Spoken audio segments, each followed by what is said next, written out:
Hello and welcome to another Fantasy Premier League video.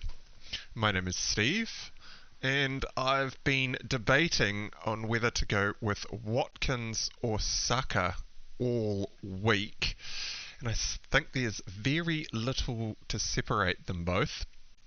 They're both dangerous assets and have a great run of fixtures. I discussed them both in detail in my earlier video this week, and in the comment section of that video I was bouncing some ideas off some of the channel subscribers, and having ruminated on my options for a couple of days, I've actually decided to bring both in for a hit to see if I can attack the top 10k this game week. So actually, another shout out to Alan Jones here, who floated the idea in the comment section. So thanks for taking the time to write to me, Alan. You've given me a great set of things to think about, and I'm actually going to be heading in this direction. But before we get started, if you're not already a subscriber to this channel, consider subscribing. It really helps the channel out. And if you do enjoy the following content, make sure to give it a thumbs up. So, I'm currently sitting just inside the top 25k. It's 24,986. I've got 2 free transfers and 1.1 million in the bank. Team value at 101.3 right now. To quickly read out the team for those of you without the visuals. This is the first game week where I've actually got a pretty shitty choice between both keepers here. I've got Johnston currently in net at home to Tottenham. I've actually got 2 Spurs attackers in my team, so that's not ideal, but my backup keeper is Turner, who is away to Liverpool, and I mean, both keepers are going to concede here. Maybe Johnston saves a few more shots, and so that's why I am going with him. Across the back line, I've got Udogie away to Crystal Palace, Cash at home to Luton. This is a great game for Matty Cash. I'm hoping that he's going to be a little bit more advanced than he was in the game at the weekend. He was actually quite pegged back into that right back spot last weekend, so I'm hoping he can get a little bit more further forward this game week. I've got Dan Burn away to Wolves. Mbeumo, who is one of the players that will be making way this week, who would have been away to Chelsea. I've got the 2 Spurs lads of Son and Maddison away to Crystal Palace. Luis Diaz, who is at home to Nottingham Forest this week, but he will be part of my 3-way transfer in order to be able to fund both Saka and Watkins coming into my team. Salah at home to Nottingham Forest with the bus captaincy on him. I will discuss captaincy a little bit later in this video. And the 2 City lads up front, Julian Alvarez away to Manchester United. He is one of the players that I will be transferring out this week. And of course the big man Haaland up front. On the bench, I've got Kabore away to Aston Villa, Woodrow away to Aston Villa, and Baldock, who has been injured for ages, away to Arsenal. My bench is still pretty light. So the options I went through earlier in my video earlier this week was to spend my 2 free transfers on selling Mbeumo and Alvarez for either Saka and João Pedro or Cole Palmer and Watkins. Now, I went in depth into the reasoning around these options in my video earlier this week, so I won't cover old ground here by going back through all of those reasons, but I will drop a card in for a link to that video if you haven't seen that video and are at all interested. But one of the key reasons that I wasn't considering a hit is that I wanted to hold on to Luis Diaz for Liverpool's great run of immediate fixtures. They're at home to Nottingham Forest this week, then away to Luton next week, and then at home to Brentford in game week 12 before they have to go away to the Etihad to play Man City. And Luis Diaz is currently owned by 9.2% of the game, but at my rank at the start of game week 9, he was actually only owned by about 2 to 3% of all managers. And so I did really like having him in my team as a bit of an uber differential who I thought could do quite well and could help me boost up the ranks.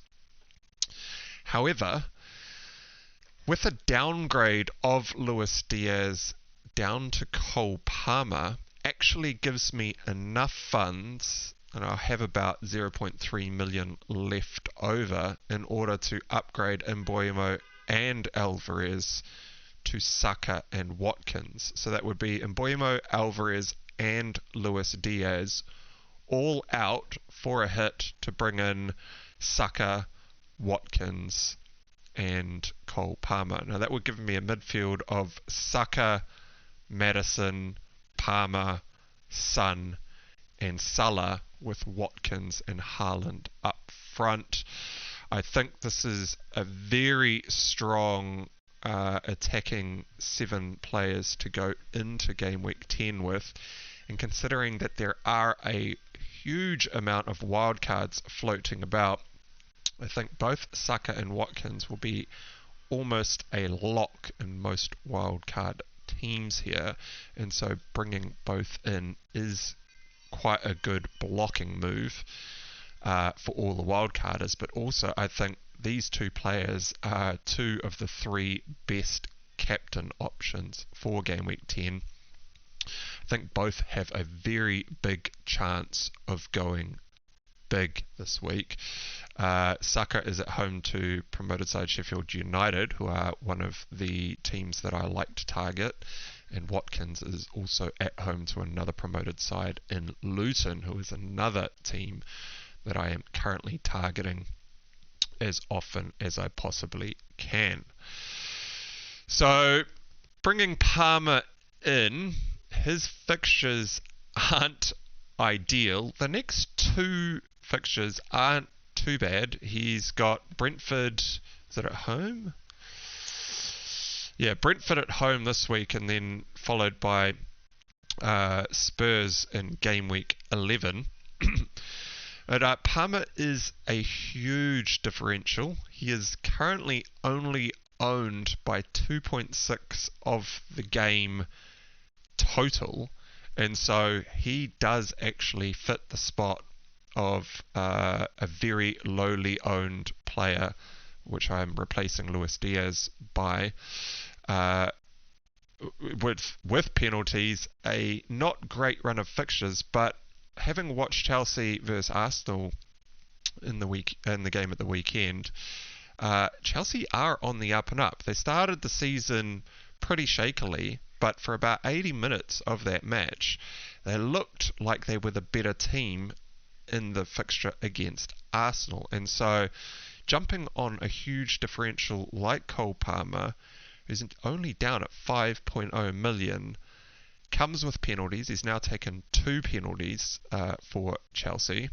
Yes, there is a slight threat that when Nkunku is back fit and ready, that he may potentially take penalties off Palmer, but we don't know when Nkunku is back, and there is actually no guarantee that he is going to take penalties off Palmer anyway. And so bringing in a 5 million starting asset for Chelsea with penalties seems like a pretty maybe shrewd differential to go with for the upcoming run of fixtures, even though those fixtures are a little bit tough. The other option I was looking at is João Pedro, who obviously has a much better run of fixtures upcoming. He does come with the risk of rotation though. Pedro is also on penalties. However, I think that rotation risk is slightly diminished as he has started the last 2 games against Liverpool and... was it City? Jeez, I can't even actually remember who they played last week. Yeah, it was City. So João Pedro has actually started the last 2 very big games, and so I think the rotation risk is somewhat limited for João Pedro moving forward. I think he may have actually earned his way into that starting 11. But De Zerbi is rotating that side still quite heavily. There are still quite a lot of injuries in that team. Danny Welbeck is now also injured. And so João Pedro's chances of starting look even more secure than potentially what they did at the start of the game week last week when João Pedro actually started that match against Man City. So I think João Pedro is still a good shout for any of you who still might be considering him. But Saka and Watkins are just 2 players that I think could get like a 15-point haul each this week. And so I am actually selling a couple of very good assets in Julian Alvarez and Luis Diaz. And to be fair, I don't actually think Mbeumo is a bad asset either. I mean, these 3 players could in fact score quite well this weekend. And so I am selling good assets for what I see as slightly better assets, but I think Saka and Watkins have a higher ceiling in this game week and over the next run of fixtures. Watkins' next 3 games are primo, and Saka has an extended run of really good fixtures. And so I am doing a bit of upside chasing with these transfers, as well as blocking some of those wildcarders who will almost certainly be owning both Watkins and Saka on wildcard. So I'm really making this move to block the wildcarders and aiming to push for the top 10k. So on captaincy, I think the top 3 captains this game week are Salah, Saka and Watkins, with Haaland closely following as probably maybe the 4th best captain option. I mean, you could even put him in the top 3 here. As I've said in the last couple of videos, I am a Manchester United supporter. I have been watching them quite closely, and I am not at all impressed with the football that they are playing. They have scraped through a couple of results lately, so potentially their form is starting to change, but I think they are on track for a bit of a battering from City this week. I think Haaland could come away with a brace or better in this fixture, and so he is definitely a captaincy option. However, I am more inclined to run with an alternative captain this week, as I think Salah, Saka and Watkins have a better shot at bracing or better than what Haaland probably has. I think the fixture will also turn quite a lot of managers off from captaining Haaland this week. I suspect that Salah will be the most captained player in the game week, but I think it's actually going to be very split. Son is also a very good captaincy option this game week away to Crystal Palace, and so there was probably going to be a very even split of captaincy across Salah, Son, Saka, Watkins and Haaland. Who knows how these stats are going to come out here, but I think Salah is the best captaincy option. His consistency all season and current run of goal scoring form, as well as I think he does actually have a bit of a higher ceiling than both Saka and Watkins. These are the reasons why I am going to be chucking the armband on Salah for game week 10. The vice captaincy though is super tough, as I don't really know how to split Saka and Watkins here. I mean, I've been debating the Saka versus Watkins thing all week, and I've just decided to buy both, so I just can't really pick between the two. I think they're both great options. But I am going to be putting the vice captaincy on Saka, as I think Arsenal are still a better attacking team than Aston Villa. They both have promoted sides, both playing at home. Arsenal are slightly a better attacking team, but Saka also comes with most of the penalties, assuming that he doesn't give any away. And so the vice captaincy will be on Saka for game week 10. So as always, I'm trying to keep the team selection to a shorter video, given there's a limited time before the deadline when I actually release. If you aren't aware, it's an earlier than normal deadline this game week. For game week 10, the deadline in New Zealand is actually at 6:30 a.m. on Saturday morning.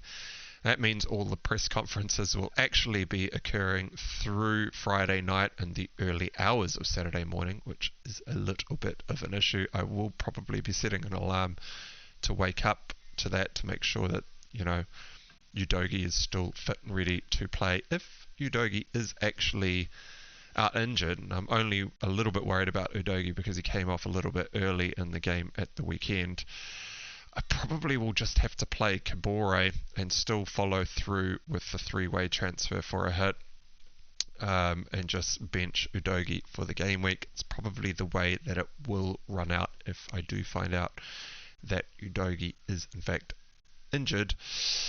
I'm not scaremongering here, it's just something to keep an eye on. But for those of you in the correct time zone, it'll actually be a Friday evening deadline this week, so make sure that you do not miss it.